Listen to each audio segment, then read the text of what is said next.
তেলের জন্য অনেকেই বেগুন ভাজা খেতে পারেন না। আজকে আমি মাত্র হাফ চা চামচ তেলে বেগুন ভাজা করে দেখাবো। একদম মুচমুচে বেগুন ভাজা, খেতেও যেমন টেস্টি আর বানানো একদমই সহজ।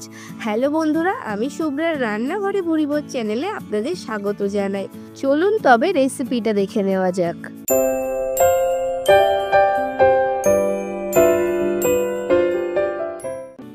হাফ চা চামচ তেলে বেগুন ভাজাগুলো করব, তার জন্য এখানে একটা বেগুন নিয়ে নিয়েছি।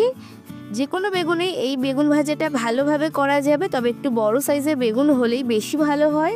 আমি গোল গোল করে কেটে নিচ্ছি, খুব বেশি মোটা করব না, আবার খুব বেশি পাতলা করব না, এরকম একটু মোটা করে কাটবো। আর এরকমভাবে আমি পুরো বেগুনটা কেটে নিচ্ছি। আর এখানে কিন্তু আমি 1.5 খানা মতো বেগুন নিয়েছিলাম। আমি আমার প্রয়োজন মতো বেগুন নিয়েছি, তবে আপনারা প্রয়োজন মতো কম বেশি করে নেবেন। সমস্ত বেগুনগুলো আমি এরকমভাবে গোল গোল করে কেটে নিয়ে একটা প্লেটে তুলে নিয়েছি। আর এতে দিয়ে দিলাম হাফ চা চামচ লবণ, আর 1 চা চামচের 3 ভাগের 1 ভাগ হলুদ, আর দিয়ে দিচ্ছি হাফ চা চামচ চিনি। আর সমস্ত কিছু দিয়ে একটু হাত দিয়ে ঘষে ঘষে মাখিয়ে নেব, যাতে লবণ, হলুদ আর চিনিটা খুব ভালোভাবে বেগুনের মধ্যে মেখে যায়। তো মাখানোর সময় এরকমভাবে ঘষে ঘষে একটা একটা করে মাখাতে হবে। এতে করে লবণ, হলুদ আর মিষ্টিটা খুব ভালোভাবে বেগুনের গায়ে লেগে যাবে। লবণ হলুদ মাখিয়ে বেগুনটাকে স্ট্যান্ডিংয়ে রাখতে হবে 10 থেকে 15 মিনিট মতো। 10 থেকে 15 মিনিট পর বেগুনের মধ্যে ভালোভাবে লবণ, হলুদ আর চিনিটা ঢুকে যাবে, আর এর বেগুন থেকে কিছুটা জল ছেড়ে দেবে। এরপর একটা পাত্রে নিয়ে নিয়েছি 3 চা চামচ পরিমাণে বেসন, 2 চা চামচ চালের গুঁড়ো, 1 চা চামচের 4 ভাগের 1 ভাগ লবণ, 1 চা চামচের 4 ভাগের 1 ভাগ হলুদ, হাফ চা চামচ দিয়েছি ভাজা মশলা, জিরে, ধনে আর তেজপাতা খালি খোলা নাড়িয়ে দিয়েছি, হাফ চা চামচ চাট মশলা, হাফ চা চামচ কাশ্মীরি লঙ্কার গুঁড়ো, আর দিয়েছি হাফ চা চামচ গোলমরিচের গুঁড়ো। সমস্ত কিছু মিশিয়ে নিচ্ছি। যেহেতু বেগুনটা তেল ছাড়া করব বা খুবই কম তেলে ভাজবো, তাই এটা মশলা বেগুন ভাজা করব। এরপর সমস্ত কিছু খুব ভালো করে নেড়ে চেড়ে চামচ দিয়ে মিশিয়ে নেব। আর এখান থেকে একটা একটা করে বেগুন নিয়ে এরকমভাবে বেসন আর চালের গুঁড়োর মিশ্রণটাতে ভালো করে মাখিয়ে নেব। ঠিক এরকমভাবে চেপে চেপে মাখাতে হবে, যতটা সম্ভব ড্রাই ইনগ্রিডিয়েন্টস এর গায়ে কোট করে যায় ততটাই এরকমভাবে চেপে চেপে করে নিতে হবে। আমি আবারও একটা দেখিয়ে দিচ্ছি, আর এটাকে একটা প্লেটে রেখে দিচ্ছি। এরকমভাবে চালের গুঁড়ো আর বেসনের মিশ্রণটাতে চেপে চেপে এরকমভাবে মাখিয়ে নিতে হবে। পুরোটাতেই এরকমভাবে কোট করে নিতে হবে। আর একইভাবে আমি সমস্ত বেগুনগুলো তৈরি করে নিয়েছি। আর এরকমভাবে এটাকে রেস্টিংয়ে রাখবো 10 মিনিট মতো। মোটামুটি 10 মিনিট পর এটা থেকে আরও কিছুটা জল ছেড়ে দেবে, আর দেখুন এরকম হয়ে যাবে। মানে ওপরে যে ড্রাই অংশটা ছিল সেটা এরকম ভেজা ভেজা হয়ে যাবে, আর এর ওপর থেকে খুলে আসবে না। এরপর এগুলোকে আমি ভেজে নেব। তার জন্য একটা ননস্টিকের কড়াই বসিয়ে দিয়েছি, তবে চাইলে আপনারা নর্মাল কড়াইতেও করতে পারেন। দিয়ে দিলাম হাফ চা চামচ তেল, আর তেলটাকে এরকমভাবে ব্রাশ করে নিচ্ছি। দেখে বুঝতেই পারছেন তেলটা কতটা কম দিয়েছি, যে ব্রাশ করার সময়ও কিন্তু বেশ কম মনে হচ্ছে। এরপর ব্রাশ করার পর একটু কড়াইটাকে তাতিয়ে নিয়েছি, তারপরে এরকমভাবে একে একে বেগুনগুলো সাজিয়ে নেব।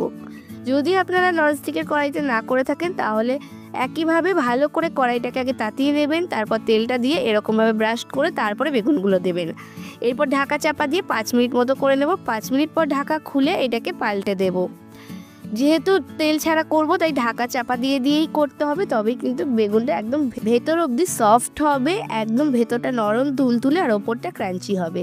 আমি প্রথমে চামচের সাহায্যে পাল্টানোর চেষ্টা করছিলাম, অসুবিধা হচ্ছিলো তাই হাত দিয়েই করে দিচ্ছিলাম। আর যেহেতু লো ফ্লেমে করেছি, খুব বেশি গরম ছিল না, আপনারা চাইলে চামচের সাহায্যে করতে পারেন। আবারও ঢাকা চাপা দিয়ে উল্টো পিঠটা আবারও 5 মিনিট করে নেব। 5 মিনিট পর আবারও ঢাকনা খুলে পাল্টে দিচ্ছি, দিয়ে একইভাবে আবারও কিন্তু 5 মিনিট করব। এরকমভাবে উল্টে পাল্টে যতক্ষণ ওপরটা ক্রিস্পি হবে আর সুন্দর কালার আসবে ততক্ষণ অবধি করতে হবে। আমি কিন্তু মোটামুটি এইভাবে 4 থেকে 5 বার মতো করেছিলাম। তো এরপর কিন্তু আমি একেবারে শেষবারের মতো ঢাকনাটা খুলে নিচ্ছি, আর আওয়াজটা একটু শুনুন। আওয়াজটা শুনে বুঝতে পারছেন এটা কতটা ক্রিস্পি হয়েছে। দুটো পাশই দেখিয়ে দিচ্ছি, এরকমভাবে আমি বেশ ক্রিস্পি করে সেঁকে নিয়েছি। আপনারা যতটা প্রয়োজন সেই বুঝে সেঁকবেন, চাইলে আরও একটু ক্রিস্পি করে নিতে পারেন। এরপর আমি এটাকে সার্ভ করে দিচ্ছি। আর এই বেগুন ভাজাটা কিন্তু চা কফির সাথে খেতেও দারুণ লাগে, যেহেতু মশলা বেগুন, তো এটা চা কফির সাথেও আপনারা বানিয়ে সার্ভ করতে পারেন গেস্ট আসলে। আর ডালের পাতে তো অসম্ভব ভালো লাগে। তো ওপরটা নিচেটা দুটো পাশই ক্রিস্পি হয়েছে, আর ভেতরটা আমি একটু ভেঙে দেখিয়ে দিচ্ছি। দেখুন ভেতরটা কিন্তু একদম নরম তুলতুলে হয়েছে, আর খুব ভালোভাবে কুক হয়ে গেছে, দেখলে বুঝতেই পারছেন।